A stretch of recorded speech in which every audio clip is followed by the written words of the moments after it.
السلام عليكم ورحمة الله وبركاته. شلونكم شباب؟ يا رب بخير وبأحسن حال.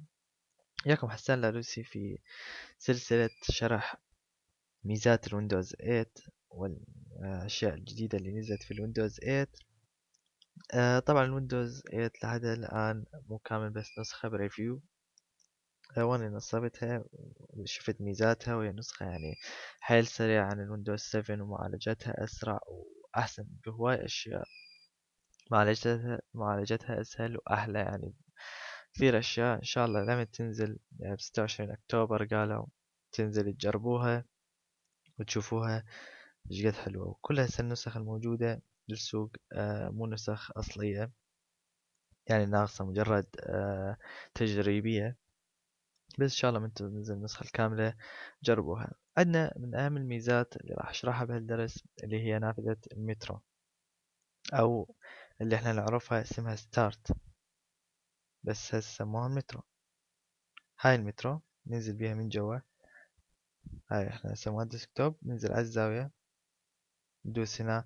هاي نافذة المترو اللي بيها كل البرامج مالتنا. طبعا اذا نريد نرجع الديسكتوب ندوس على الديسكتوب.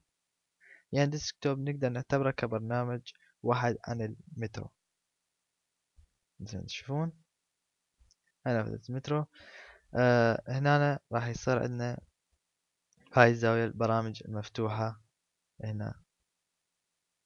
طبعا نافذة المترو بيها هواي أشياء جديدة وتطبيقات، من أهمها اللي هي الستور، مايكروسوفت ستور، اللي تقدر من خلال تشتري التطبيقات. بما انه احنا يعني نسختي مو كاملة، او كل النسخ مو كاملة، ما يفتح الستور. آه بيها الستور، بيها الاكس بوكس لايف جيمز والفوتوز، معرض الفوتوز والميوزك، وعندك الفيديو همين، وعندك برنامج الويذر يعرض الجو، والكاميرا. وكثير اشياء موجودة بالمترو. هاي كبرامج تطبيقات رئيسية تجي على الويندوز، وما عدا البرامج اللي انت تنصبهن هنا، برامجك يعني. والعابك وهواي اشياء. ردت اشوف، كان يعني لاني اشوفها لكم، بس الانترنت عندي انقطع هسه هال 5 دقايق، فما قدرت اشوف لكم. هذا مثلا تقويم عندنا من البرامج.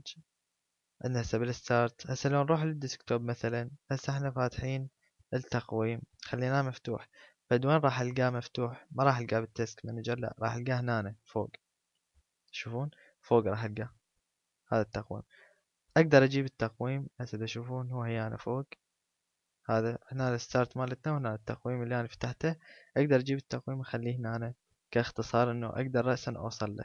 يعني مثلا هنا أنا عندي شغلة، وهنا بالتقويم عندي شغلة، فاقدر هنا اشتغل على اللي اريده. وهنا بالتقويم لمن اخلص شغل هنا، مجرد انه ادوس هنا واجيبها هيجي، راح يقدر يفتح لي التقويم ككاملة، زاوية كاملة. لمن ارجع مجرد انه اجيبها هنا، هاي راح تظل محفوظة مكانها.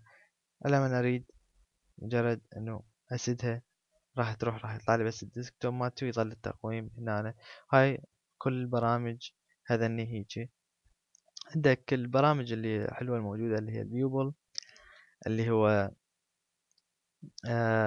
تقدر تفتح بيه الفيسبوك مالتك والهوت ميل وكل مالتك الحسابات. مجرد انك تدوس كليك يمنه، راح يطلع لك الفيدباك والنيو والايميل اللي انت مسجل بيه.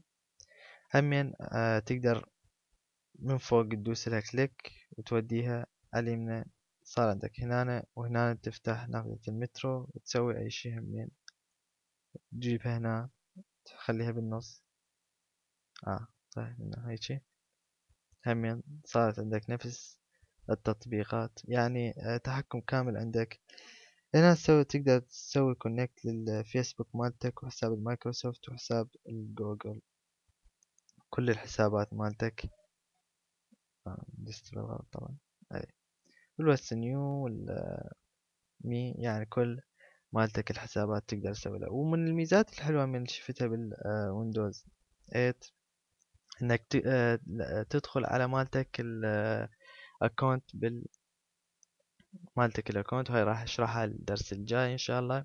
هل الشرح بس للمترو؟ تابعوا همني. ضفت سلسلة كاملة عن شرح ميزات ويندوز 8. هاي البرامج كليتها. تريد تطلع بعد برامج، مجرد أي برنامج بالمترو تدوس كليك يمنه راح يطلع لك باختيارات مالته. مثلا طلعت بالمترو الأول أبس مالتي، هاي كل البرامج اللي أنا منصبها ومن ضمنها الران وكل شي. ولو أريد أرجع همين بدوس على ستارت أرجع. وأي شي يعني مثلا عندنا الانترنت اكسبلور، هذا الانترنت اكسبلور بس بنافذة المترو يطلع لك فول فيو، فشي حلو يعني.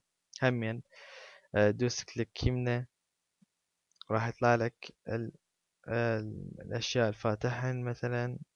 وإذا تريد تضيف تاب جديد همين تقدر تفتحها. وهمين هواي ميزات بي. هاي كل البرامج التطبيقات بالنافذة المترو، مجرد انك تدوس كليك يمنه راح يفتح لك الاختيارات مالته. عندنا همين بالديسكتوب، نروح على اليمنى ندوس كليك يمنه. راح يطلع لنا اختيارات مثل من هنا الران والديسكتوب اللي متعودين عليها في قائمة الستارت بالويندوز 7. ران والديسكتوب والسيرش وكل هذين الأشياء والتاسك مانجر. التاسك مانجر هم غيروه بطريقة حلوة يعني، وسووه ينطيك أكثر معلومات ومعالجته أحسن وأحلى بهواي من الويندوز 7. هاي بالنسبة لأول الميزات شرحتها كلها تسوية من نافذة المترو. وأكو سلسلة كاملة إذا تريدون تتابعوها، مجرد تدوسوا على الأشياء دوسوا على قناة حسان العلوسي ودخلوا تابعوا سلسلة ميزات ويندوز 8. تحياتي لكم.